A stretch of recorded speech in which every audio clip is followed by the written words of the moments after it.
보통 시장의 흐름은 추세 구간과 횡보 구간이 반복적으로 나타난다. T1 신호는 추세의 시작이든 횡보 반복이든 새로운 움직임을 알리는 신호다. 추세가 이어져 큰 수익이 날 때는 매우 강력한 신호가 된다. 추세를 잘 대응하면 수익을 극대화할 수 있는 신호지만 횡보장에서는 잦은 신호로 인해 손절이 자주 발생한다. 이때는 횡보장을 걸러내는 필터가 필요하다. 예를 들어 캔들 길이가 짧고 거래량이 없을 때 나타난 신호이거나 이동평균선이 수평으로 수렴하는 경우, 고점이나 저점을 돌파하지 못했을 때는 시장을 관망해야 한다. 보통 큰 시세는 자주 나오지 않기 때문에 횡보 구간에서 손절을 짧게 여러 번 감수하더라도 추세 구간에서는 매매 흐름을 끝까지 끌고 가 크게 수익을 내는 전략이 매우 중요하다. 반대로 이익을 짧게 가져가면 승률이 낮고 손절이 많아져 계좌를 우상향시키기 어렵다. 따라서 손익비 중심으로 크게 수익을 내는 구조가 필요하다. T1은 방향을 맞추는 것이 아니라 추세를 추종하는 전략이다. 손절을 몇 번 감수하더라도 맞을 때 크게 수익을 내는 담대함이 필요한 신호라는 점을 유념해야 한다. 실전적인 타이밍으로는 우리 시간 기준 아시아장이 열리는 9시 이후, 유럽장이 열리는 16시 이후, 미국장이 움직이기 시작하는 21시 이후에 매매에 임하는 것도 유리한 방법이다. 이상 T1 신호에 대해 설명드렸습니다. T2 신호. T2 신호는 변동폭이 큰 추세 구간과 변동폭이 작은 횡보 구간 모두에서 가격이 변곡점에 도달할 때 나타나는 신호이다. 따라서 변동성이 큰 추세장에서는 고점과 저점의 전환을 판단하는 중요한 기준으로 활용될 수 있다. 다만 방향성이 없고 변동성이 작은 횡보장에서는 T2 신호가 연속적으로 발생할 수 있으며 이로 인해 좁은 구간에서 잦은 손절이 발생할 가능성이 높다. 이러한 구간에서는 적극적인 매매보다 관망과 휴식이 필요하다. 추세는 과도하게 상승하거나 하락할 때 과열 구간에 진입하며 이후 반등 또는 반락이 나타나는 시점에서 T2 신호가 발생하는 경우가 많다.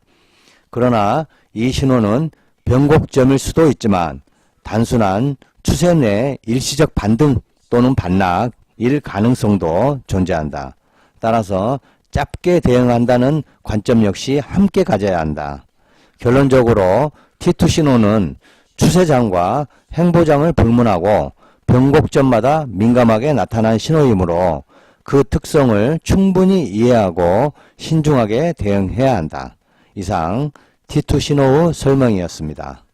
T3 신호. T3 신호는 매매 타이밍을 포착하는 데 유효한 신호로 특히 추세 전환 시점을 민감하게 감지하는 특성을 가진다. 실전에서는 수익을 길게 보유하기 부담스러운 상황에서 T3 신호를 활용해 우선 익절 또는 부분 익절을 진행한 뒤 이후 재진입이나 추가 진입을 고려하는 전략에 적합하다. 이 신호는 이른바 치고 빠지기 전략에 더욱 효과적이며 T1 신호의 방향성을 참고하면서 T3 신호로 분할 수익을 축적하는 방식은 개인 투자자에게 현실적인 접근법이 될 수 있다. 특히 포지션 청산 시점에서 유효성이 높아 수익을 확정하는 기준으로 활용하기에 적합하다. 물론 추세를 끝까지 보유하여 한 번에 큰 수익을 실현하는 것이 수익 극대화 측면에서는 이상적일 수 있다. 그러나 이는 숙련된 투자자의 영역에 가까우며 초보 투자자에게는 심리적으로 어려운 전략일 수 있다. 따라서 T3 신호는 안정적으로 수익을 누적하고 리스크를 관리하는 데 유효한 실전형 신호로 이해할 필요가 있다. 이상 T3 신호에 대한 설명이었습니다. T4, T5 신호. T4 신호는 시장의 변동성이 확대될 시점을 알려주는 신호이다. 움직임이 제한되던 구간 이후 가격이 크게 움직이기 직전 나타나는 특징이며 정체 확장의 전환 구간에 포착하는 데 목적이 있다. 반면 T5 신호는 T4로 발생한 움직임에 실제로 거래량과 자금 유입이 동반되는지를 확인하는 신호이다. 즉 단순한 가격 변동이 아니라 세력의 자금이 유입되고 있는지를 판단하는 기준으로 활용된다. T4는 움직임의 시작을 알려주고 T5는 그 움직임의 진짜 여부를 검증한다. 따라서 T4 이후 T5 수급이 동반되지 않은 상승 또는 하락은 지속 가능성이 낮은 움직임일 가능성이 크다.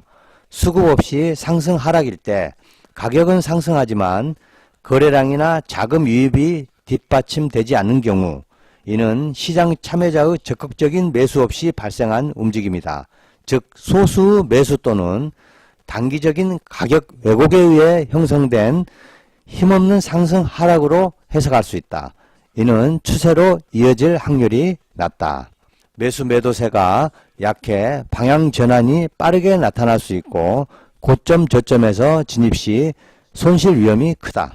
결국 중요한 것은 T4 자체가 아니라 누가 얼마나 참여했는가, 즉 T5로 확인되는 수급이다. T4는 기회를 포착하는 신호이고 T5는 그 기회의 신뢰도를 판단하는 기준이다. 따라서 T4 발생 이후에는 반드시 T5를 통해 수급을 확인하고 그에 따라 진입 또는 관망을 결정하는 것이 바람직하다. 이상 T4에 대해 설명해 드렸습니다.